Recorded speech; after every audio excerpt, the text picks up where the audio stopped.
Gently bring your mind's attention to the seat you are sitting.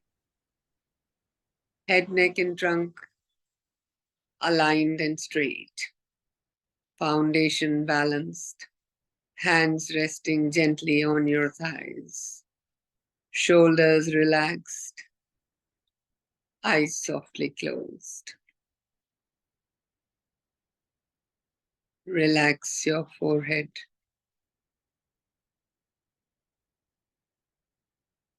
Relax your jaw. Relax your shoulders. Relax your entire body.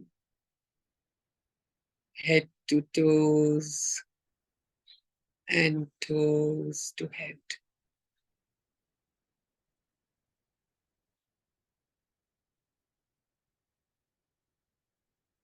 Gently guide your awareness to your breath. Navel to nostrils as you exhale. Nostrils to navel as you inhale.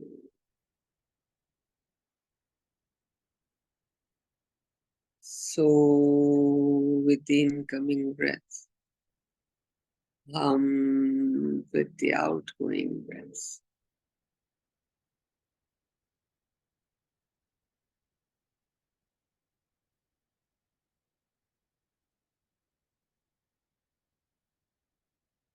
With a calm and quiet mind.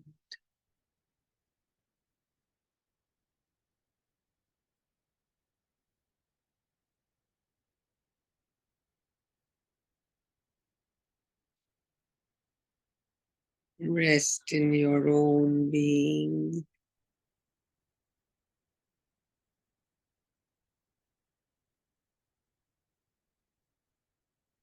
So hum.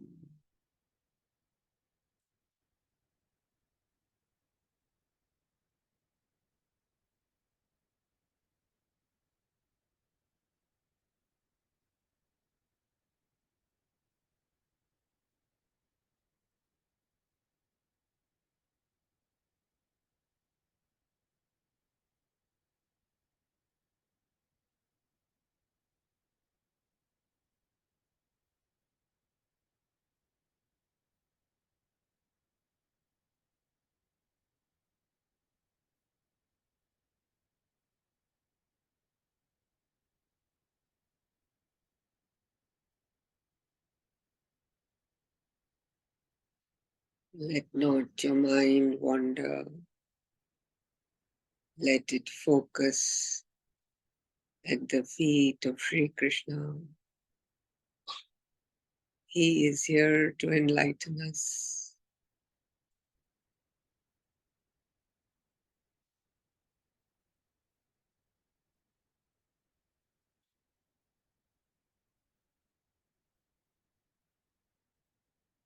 Take a gentle breath in and we will chant Om together.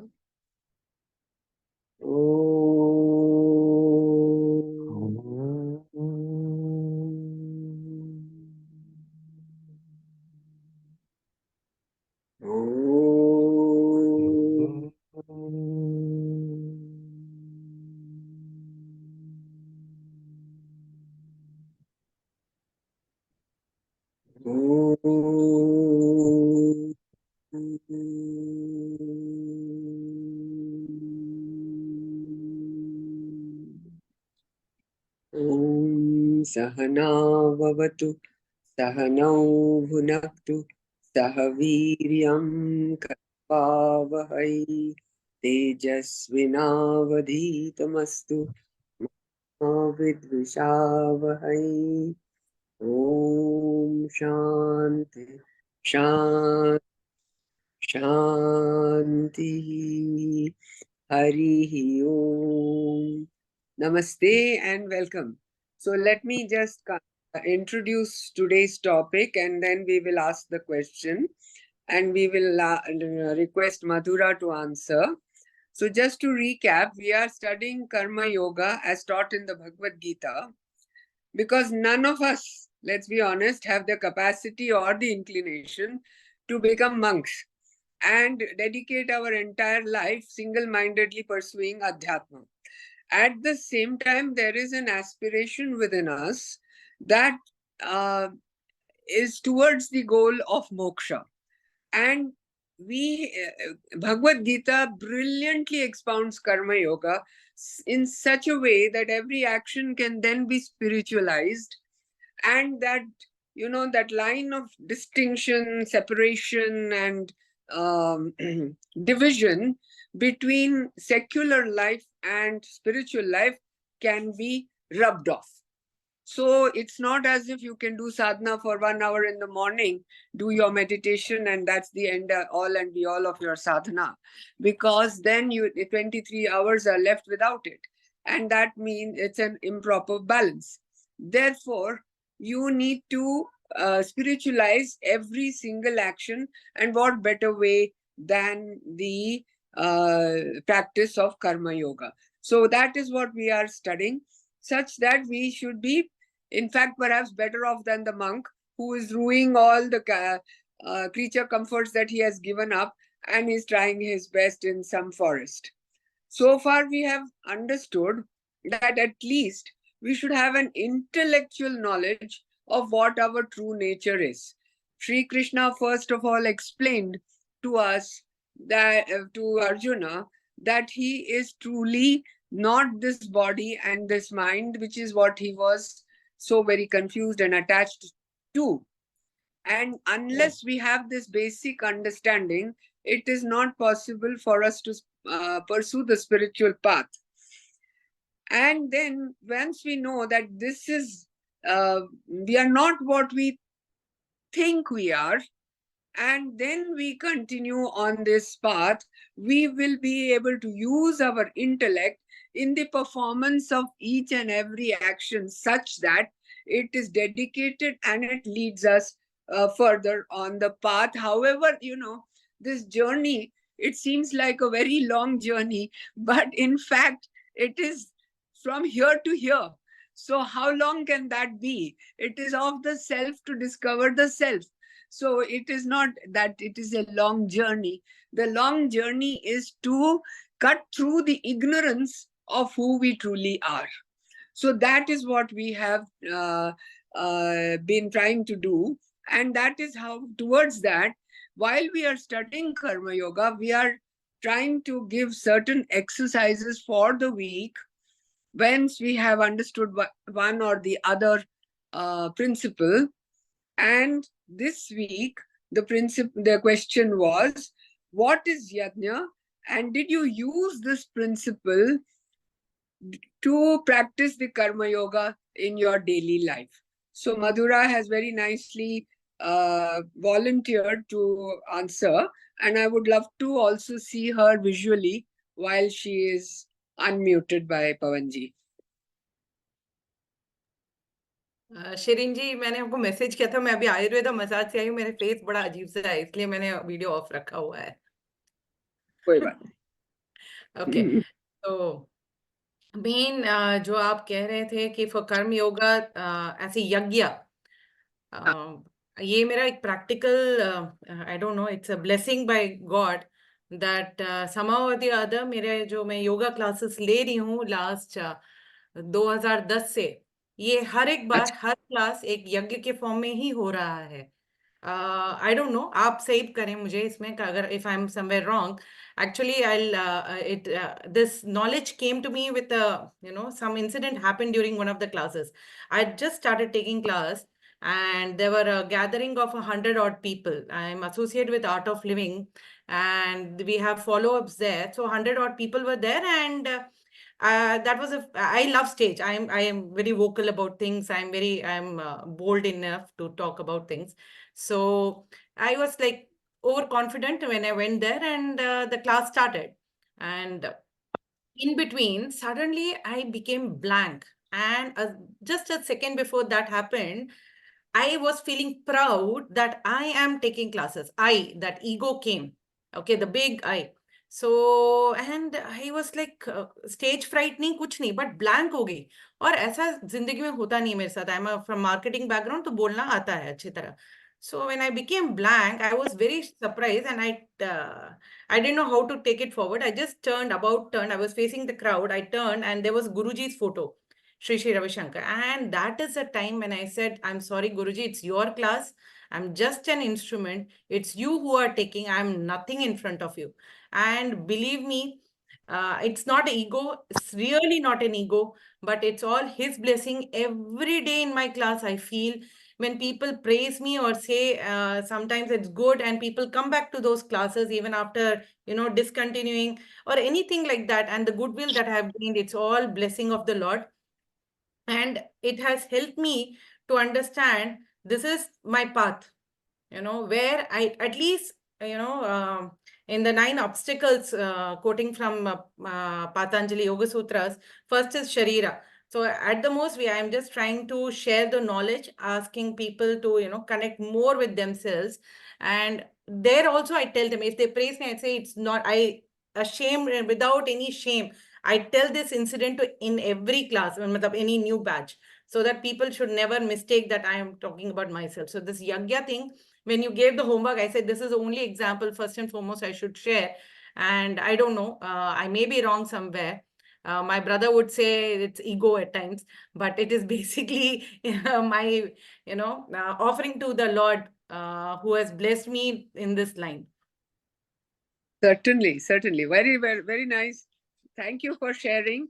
And it's a beautiful example that you have been able to surrender the doership. See, when we are using yajna as the principle, the idea is that yaja means to offer, as you know, since you have studied Patanjali Yoga Sutras, which I must confess I have yet to do. The yaja is to offer, so is juvati, that also means to offer. And if we are offering ourselves and whatever we do at the feet of the Lord or your guru or the divine or as consciousness, what struck me today is that automatically the karta becomes becoming smaller, if not completely annihilated. Here, the ego is very smart. It will come in very different disguises. So you have to be very vigilant that kahin ye मैं फिर से उभर तो नहीं आया है. Like that, you have to keep on being vigilant till such time that you will automatically realize that it has gone. But the fact remains that continuously, not just your yoga class that you are taking, but in other things that one does, is it that we are offering that whatever we are doing? So does anybody else like to speak about their experience in the last 1 week after understanding the principle of yajna? I would like anybody else also to share. And then we start the class.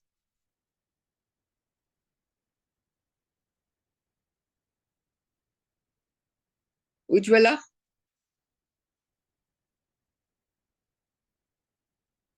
Can we unmute Ujjwala? Okay. Namaste. So, yes, I don't have a great example right now, but in my yesterday only, I was going through I have difficulty now with some certain technical computer things. So I struggle, but I try my best. And then sometimes I get frustrated. But finally, my friend came and helped me. But during that time, I was having tantrums and, like in mental tantrums within myself. But now I realize if I surrender, then things go smoother. And I would blame other people that they are disturbing me or they are the cause of my misery. But now I have realized that it is me who is taking ownership. If I surrender, things go smoother. So that's the current problem. Okay. Thank very, you. Very nice. All right. So shall we start, or does anybody else like to share something? Rama, recently you had to go here and there. Was there any time when you really experienced Yeah, the I lost my baggage while going to Chennai. So, I mean, loss means I don't know what happened that there was a security hitch when I went, and apparently a sari pin, it was in my bag, and they wanted to check my bag and all. That was there, and while sitting in the flight, and this ground staff came and asked me. He came looking for me and asked about my baggage and all. And I became suddenly nervous. ये क्यों मेरे से especially ऐसे पूछ रहा है ऐसे करके. Then I remembered all my our Vedanta lessons, and I calmed myself. I calmed myself, and somehow I knew that मेरा bag आने वाला नहीं है. When I reached Chennai, as it was the case, they missed my baggage. Apparently, it went in the longer belt, and he was asking me whether I am coming directly from Delhi or and I was trying to remember कुछ bag में कुछ ऐसी वैसी चीज तो नहीं रख दिया मैंने all those thoughts. And then anyway, it was a missed baggage only, and it was coming in the next flight, and they were asking my full address, where I was going to stay and all. And my husband was, he didn't know any of this. He said, I have shared the location. I have shared the location. And I said, location ka main kya karungi? Mere ko to address chahiye inko dene ke liye. And I was, as is my guna was working up. Like, thoda my voice was a little bit agitated and all. But this guy, the Indigo guy was so calm, and he said, பதட்டப்படாதீங்க. I mean, don't be agitated. Like, he was like Shirin or anybody who was telling me. I said, oh my God, this was, I was supposed to tell myself about that I should not be agitated, and this guy is telling me. And immediately I calmed down, and, that was once minor. As I had lost my brother-in-law in this time, so I had gone to attend the ceremonies. So this witness mode and everything helped me quite a lot. And what? Yes. Thank you. knowledge comes to our aid? And that is why we must strive to get knowledge. We must read our scriptures and we must act on them. So today, after having come now, we are still in chapter 3. We are going to do the selected shlokas as I explained. And then we will go on to chapter 4 and finally chapter 18, where Karma Yoga is maximally taught. So the name of this chapter is Karma Yoga. We are on shloka number 20 and 21 are being taken together. So if you like to follow. So karmanaiva hi samsiddhim asthita janakadayaha loka sangraham evapi sampashyan kartum arhasi. That is shloka number 20, and its translation is, it is through action without attachment, asangaha, alone that Janaka and other wise men reached perfection. Having in view the maintenance of the world order too, you should take to action. This is what Loka Sangraham. Loka Sangraham is the well-being of the humans at large, and having that in view, you should take to doing the action. Kartum arhasi. The second shloka we are taking together is 21, and yad yadacharati shreshtaha tat tad eve taro janaha sa yat pramanam kurute lokaha tad anuvartate. So for whatever a great man does, that very thing other men also do. So whatever standard he sets up, generally the men follow the same standard. Therefore, it is necessary, especially people in position, that they act ethically and they act according to the image that they have set up, because others tend to emulate them. Now, what are the various points that we should understand in these two particular shlokas are, first of all, I think you all are aware of King Janaka, who was an emperor, who was the father of Sita. And Janaka is actually a dynasty. So which Janaka was the father of Sita and which Janaka we are talking about may not exactly be the same. But the Janaka who was enlightened, he used to have in his court all the various Vedantins and all the great scholars doing debates. And here he himself was a self-realized person, but he did not give up being an emperor. And that is what the point is, that he performed his duties in spite of the fact that he was a self-realized being. So taking his example, how did he manage to actually perform his duties? Because he was not attached to the what the action that he was performing, and therefore he had complete equanimity, and he was aware of his awareness. So that was the first point about what Sri Krishna is telling Arjuna, to be aware of the fact of who he truly is. And then what happens is, automatically attachment comes down to a minimal, and you think of the well-being of the entire world. So while, for example, how can we do that? If we consider that we have been given a certain role in life which we have to follow, and that role we do to the best of our ability, but not identify with the role, then will be non-attached.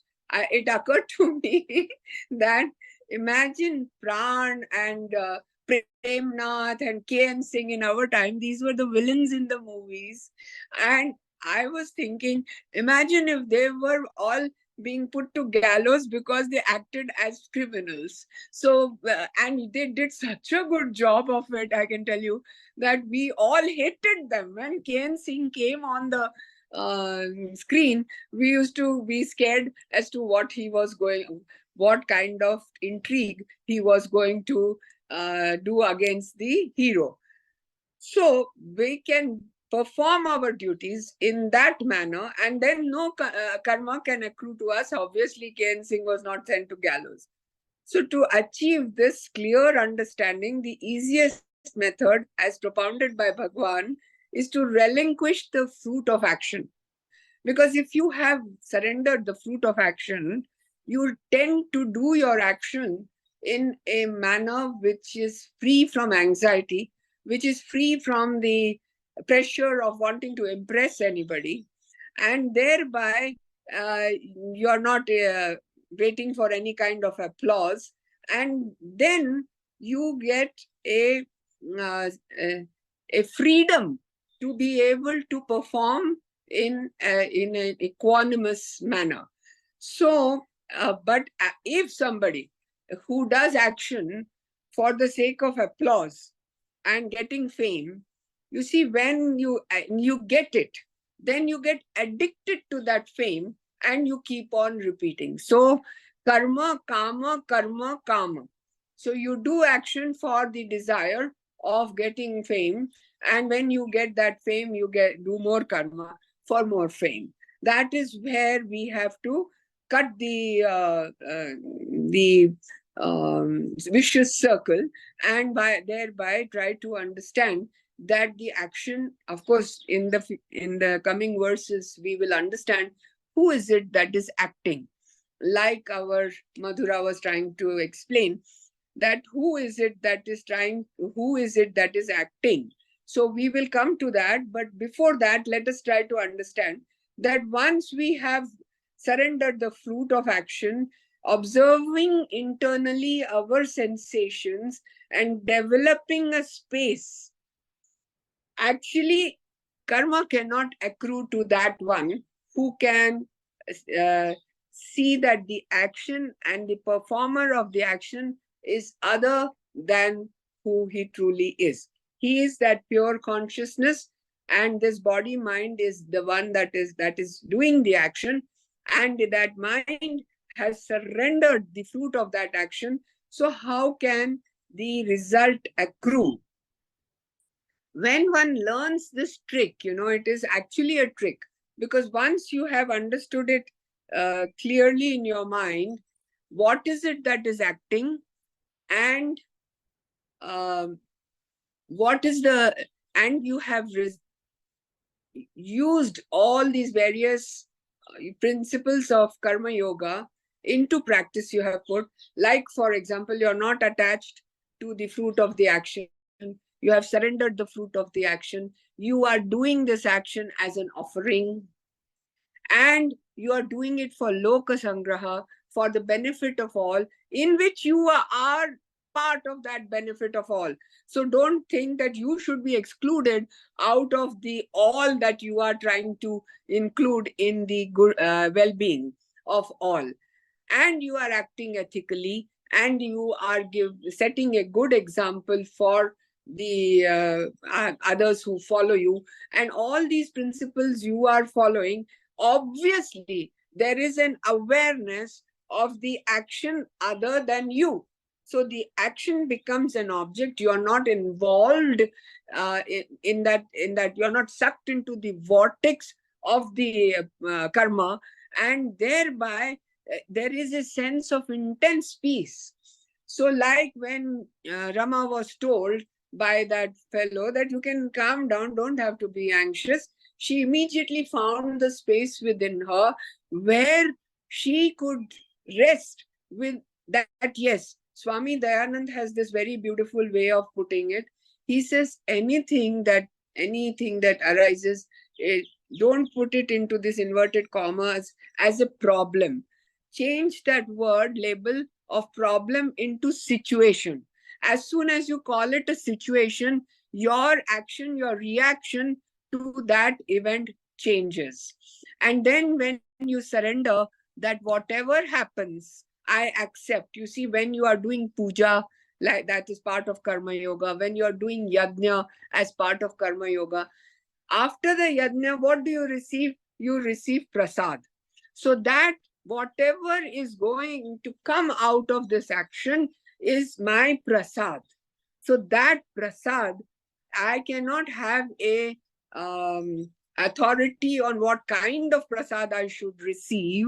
Therefore, whatever I receive, I accept as a prasada buddhi. If you have a prasada buddhi, then automatically there is a sense of intense peace and separation and awareness of events. When that happens, that sensation of peace and equanimity itself is so addictive that then you don't want to react. What happens is, oh God, I don't want to react because I don't want to be there. I don't want to be in that agitated state. Therefore, how will I behave? I will behave in such a manner that this is not a problem. This is a situation that has arisen. Now, what is important here is that Sri Krishna is giving him Arjuna the example of Janaka. Why?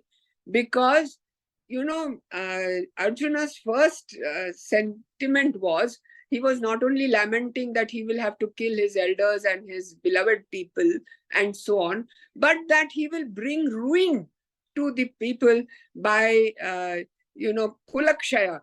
And that is why he bring utter destruction to society.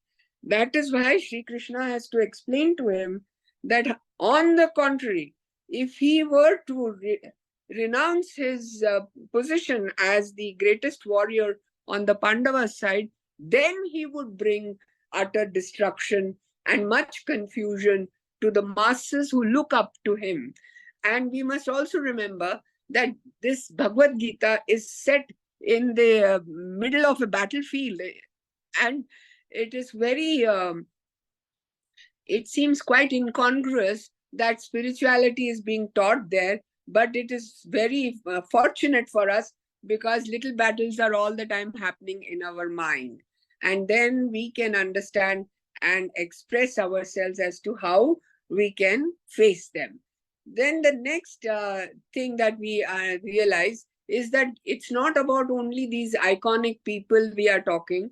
In a family, we ourselves are icons to our little children, and they don't follow what we preach to them. They follow how we act and how we talk. So we have to be very careful as to how we, what samskaras or conditionings we are giving to our children, such that they will be benefited in the future life. Because today there is so much peer pressure and media pressure. I don't know, it wasn't so much in India as it was in the West, but today, even in India, it is becoming the same, that the children are addicted to televisions, to small screens, and to I was recently so disappointed that somebody who has taken on rent our a flat that we own, I went to visit them, and that 10-year-old boy, they had no dining table, by the way. They had a bar, but they didn't have a dining table. And I said, why? And they said, oh, our son watches TV and eats, and we too sit outside on the balcony and eat. So we don't require a dining table. We need space for the bar and people to have. And I thought to myself, oh God, where are we going? You know, that child who is just 10 years old is literally being brought up by the television. He was in his room on an iPad, even at that time. So this peer pressure, and this ends up in not only no fulfillment, but a lot of restlessness. So we have to be very conscious that we as elders or parents, how we behave and how we bring up our children. So one of the most important aspects of life are that whatever you may think, you may not think too much of yourself. You are still an icon. You are still an icon for many people. And therefore, you have to be on guard about your own behavior. Now you can say, then you can ask, you may have a question that, okay, in that case, what happens to the self-realized person? Now, Janaka was a self-realized person. Sri Krishna is the Lord himself. Were they not engaged in action?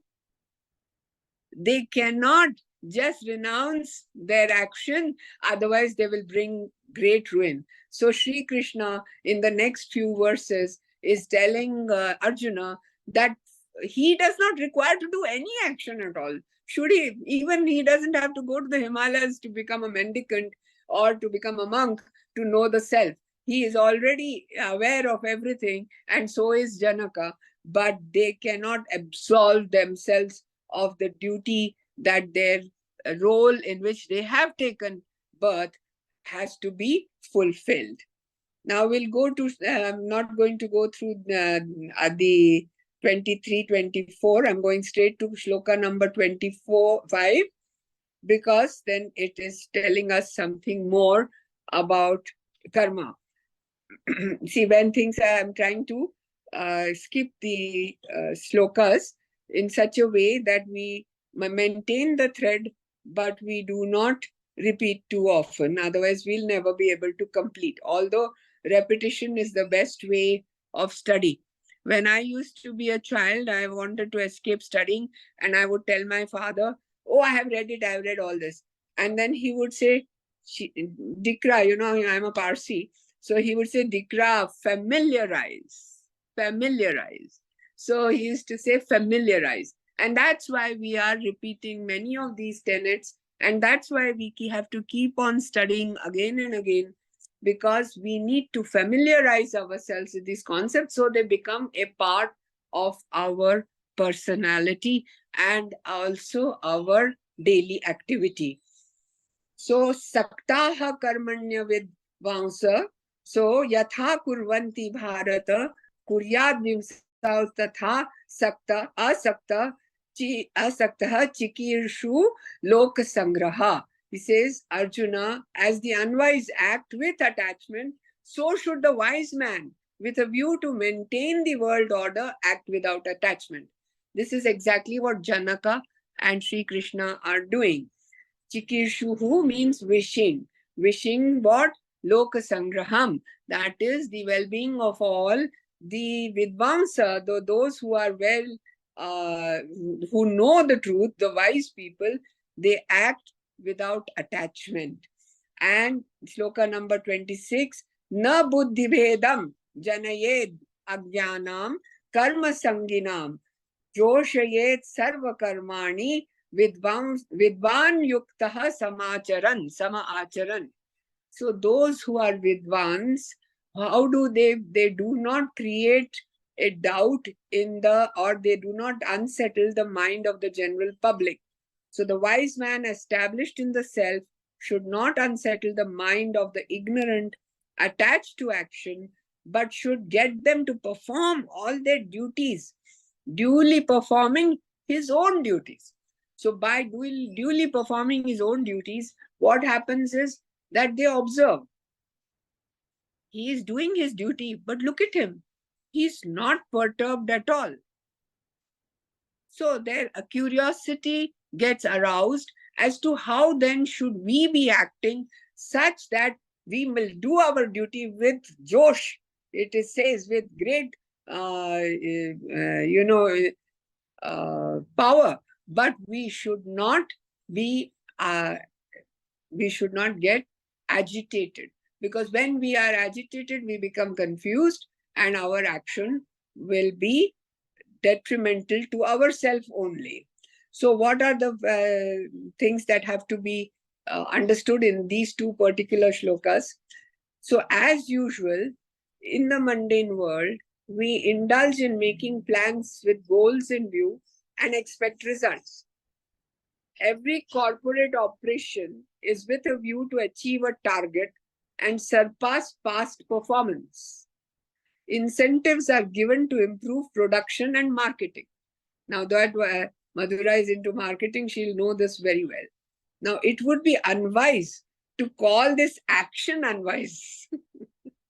All the corporates will go to hell then. But in the context of the Bhagavad Gita, what is the Bhagavad Gita telling us? You know, my brother has written a beautiful book on the Tatas, a way of living or something is the title is. But the point I'm trying to make over here is they always think, what do they think? They should improve the quality of the product.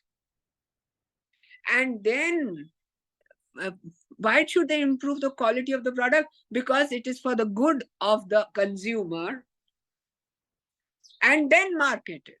Thereby, he is not only maintaining that the marketing tactic, but he is also doing Loka Sangraham and following the principles of Bhagavad Gita. So it is difficult first to imagine the general good first and not our personal gain, but we have to condition our mind in that way. So we usually, right from KG class, we are taught that you must come first in studies, and you must come first in arts, and you must come first in sports, and you must come first here and there. And even if your best friend is going to fail, don't worry about teaching him. You don't have the time. And that's why I sent you all that little clip of the song. I wonder if any of you all got the time to see it. The story is about two little boys who were playing with horses, and one of them broke his horse, and the rider could not ride, and he started crying. And his friend said that, oh, no, my horse has got place for two. We will both ride on my horse. And it so happened that they joined the cavalry, and this boy was injured such that he was going to be left dying. But the fellow whose horse had been, whose rider had been rescued, came there and picked him up, and he said, would I let you go dying? when my horse has place for two. So when we put the other before ourselves, then and forget about the reward, then that action itself has a reward in itself. So I would encourage you to listen to that song, because it is very, very sweet. And so the wise act in a selfless manner, and in the long run, they succeed in achieving results far superior to the self-oriented goals of the unwise people who act only to improve their own conditions and amass wealth for themselves and their progeny. Today, the name Tata is a stamp of quality, is a stamp of it. They don't even need to market themselves. That is the kind of ethos they have and trust they have built over the years in the minds of people. So eventually, in the long run, even though initially they might be doing it at their own cost, it is found that they succeed far more. So the truly wise are not attached to either action or inaction.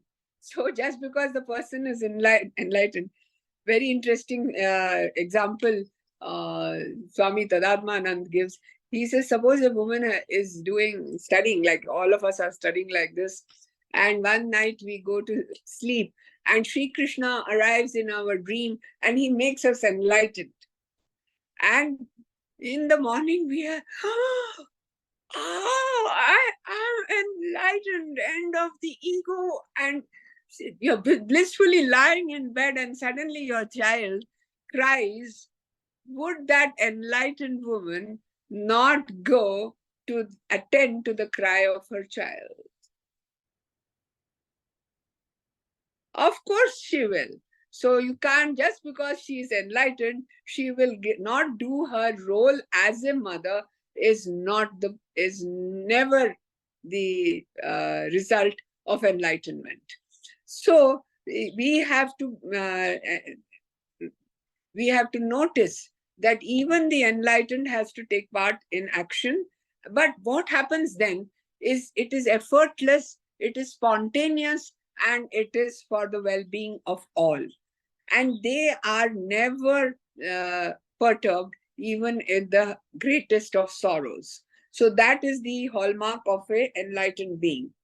They also, the next thing is that the wise never change their course abruptly, because it might create a disturbance in their followers. They never expect their others to leave their duties. Instead, they guide them to love their duties and do them skillfully. This itself is a great sadhana and can lead us to freedom. They inspire them to excel and set more and more ideal goals before them, such that their mind eventually turns within. So every action, generally what we have learned is to do your duty nicely, ethically, and don't steal, and don't all those principles, those so-called yamas and niyamas.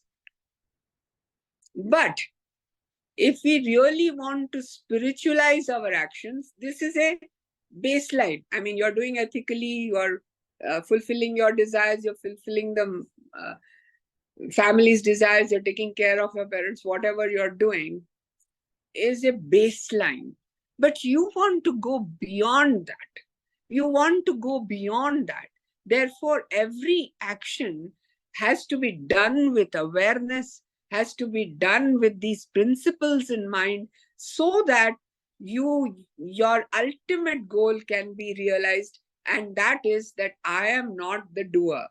So that ultimate goal has to be realized, and that is why it becomes so important that we do not let go of the basic principles, plus adding to them our understanding and our awareness when every action is being. Am I offering when I have my food? Am I offering the food to the Lord? You see, what dwells within us? Divinity. This body and mind is a temple, and within us lies the divinity. So even if you are offering food, you do it as a yajna to the one that is dwelling within you, which is energizing and illuminating this field, this kshetra. And you're doing that in that way, in that manner, every action gets spiritualized. And with every action being spiritualized, there is no way where you will be, karma will accrue to you. All right. So then we go on now to shloka number 27, where now here I will have to take a little time to explain to you what is meant by Prakriti. So Prakrute kriyamanani gunai karmani sarvashaha ahankara vimudatma kartaham iti manyate. In fact, all actions are being performed by the modes of Prakriti, and the fool whose mind is deluded by egoism thinks, I am the doer, I am the doer. Kartaham iti manyate. So what Prakrute kriyamanani? Prakriti is loosely translated as nature. Now Prakriti works through three gunas, and these gunas are sattva, raja and tama. And what are these three gunas? What is sattva? Sattva gives rise to equanimity, clarity of thought, and aspiration towards spiritual growth. Rajas is the dynamism, the energy, and it tends to take you towards greed and towards material gain. Tamas is indolence and ignorance and total confusion. So all of us are actually, this body-mind complex is made of the 5 elements, that is earth, water, fire, air and space. So Prithvi, Aap, Tej, Vayu and Akash, and these 3 gunas. Now the proportion of the gunas varies in each and every individual. It also varies in each and every individual mind, and it varies according to the situation, time of day, your samskaras, your vasanas, and so on. Therefore, we cannot label anybody as tamasic or rajasic or sattvic completely. They all have all the 3 gunas, maybe in a higher or lower proportion. So that is what their prakriti makes them act. If they have a rajasic predominance, they will want to acquire wealth, they will want to acquire fame, and they will act towards it. You see, a tamasic person may want all that, but will not act.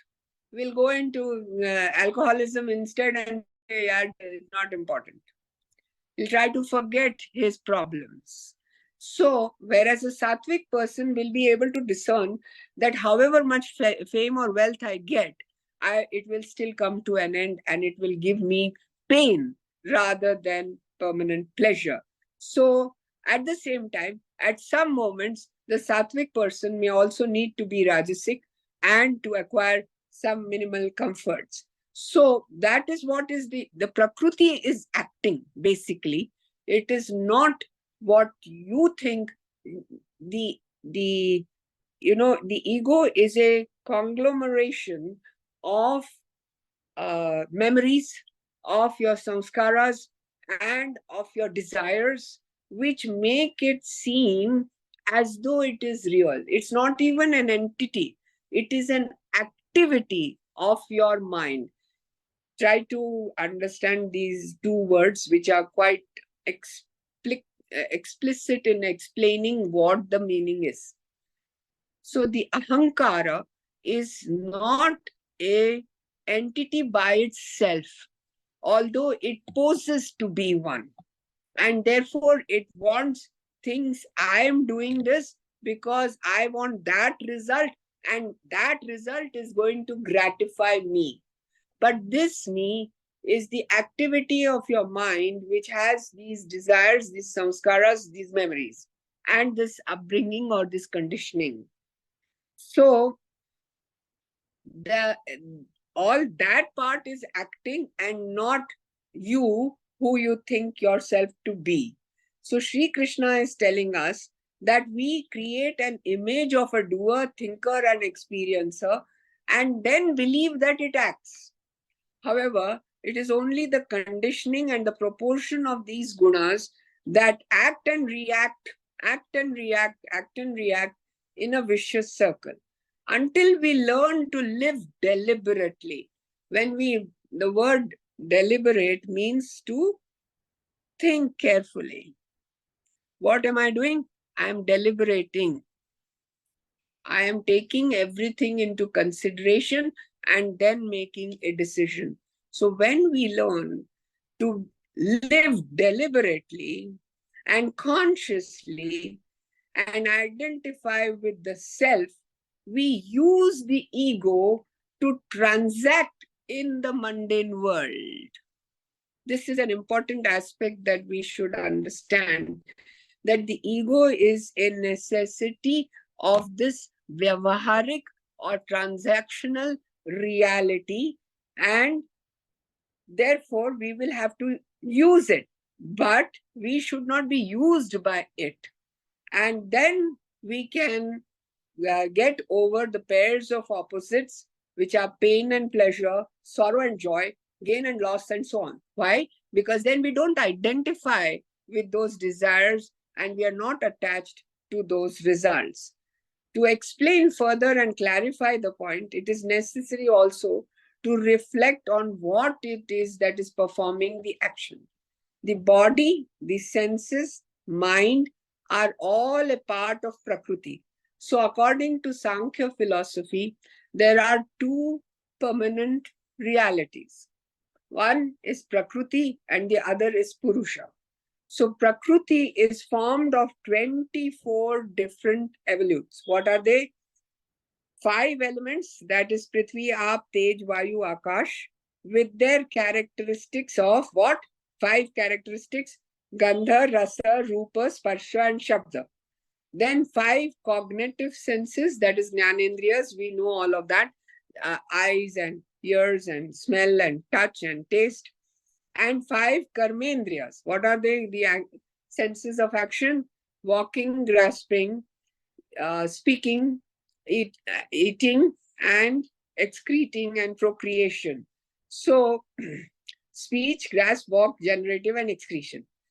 And what are they called? They are called Vacha, Pani, Pada, Payu, and Upastha in Sanskrit. And the inner instrument is called the Antahkaran, which has 4 parts. What are they? They are Manas, which is the data collector, I have explained once before. Then the ego, that is the Ahankar, who says, I am the doer. And Chitta, that is memory. And finally, Buddhi, which is the deciding factor.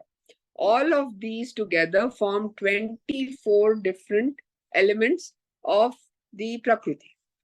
And this Prakriti is what is doing the action. And we tend to identify with the Prakriti. We feel we are part of the nature. The Ahankar makes us feel that this is what we are. But in fact, we are the Purusha, which is the illumining, that which reveals, that consciousness or that awareness that reveals. Let's do an experiment just now, right now, for us to understand what is meant by this Purusha. For a moment, withdraw your mind. Notice that you are aware of a voice. You are aware of your reaction to that voice which is happening in the mind. It is creating a turbulence, a thought process, an emotional, it's triggering some emotion. All of this can be seen. So that which is seeing all this, that which is happening in the body, there are certain sensations in the body which are being reflected in your mind, and your mind is reporting to you that, oh, change the position of your leg because it is been sitting too long that way. It is all going on simultaneously, but there is an awareness of it all. That awareness, which itself is immutable, unchanging, has no form, is the Purusha. And that is who you truly are. But if you identify with this body, which is uncomfortable at the moment, and wondering whether it is, are we going to go to the next shloka, or are we going to come to a halt now or not? So that is not what you are. It is what you are. You can see as an object. Therefore, you are the one that is experiencing. So I wanted to go to shloka number 30, but I will stop right here, and we will now, to summarize, what did we learn today? We learned that it is, in towards the end, we learned that it is the Prakruti that acts, it is not us. But what we started with is the example of Janaka, that how Janaka, the king, and how Krishna themselves, however enlightened they may be, they act for the benefit of the world, and also with an unattached manner, such that no sorrow or karma accrues to them. And we should be following their example, and how we should be leading the those that depend on us. And finally, we understood that, really speaking, do we have the doership, or is it that the action is being performed by the body-mind complex, and that we are the Purusha that illumines, that is aware, that is the experiencer, that is the subject of the panorama, the role that we are playing. And that if we play the role, we should play the role to the hilt, but not get identified with the role, so that no karma accrues to us. So in brief, this is what we have learned, and I have got the exercise for you ready, which I'll also put on the group. But the exercise, just for completion, is that how can we live like Janaka in this world, but not be of it? And kindly give your experience and give examples where the concept can be actualized. So I want you to behave like Janaka in the next 1 week. With that, we will close. If there is any comment or anything, you can tell me, or we can just say our prayers.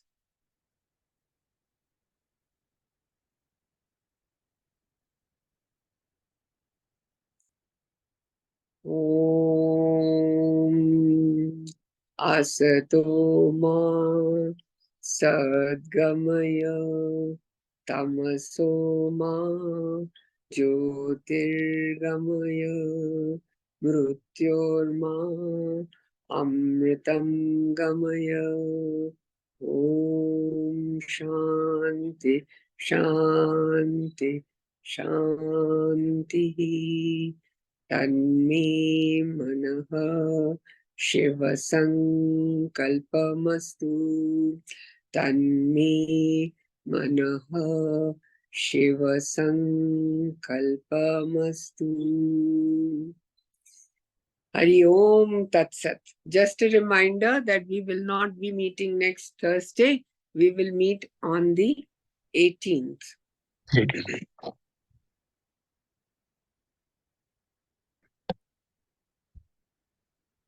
Thank you.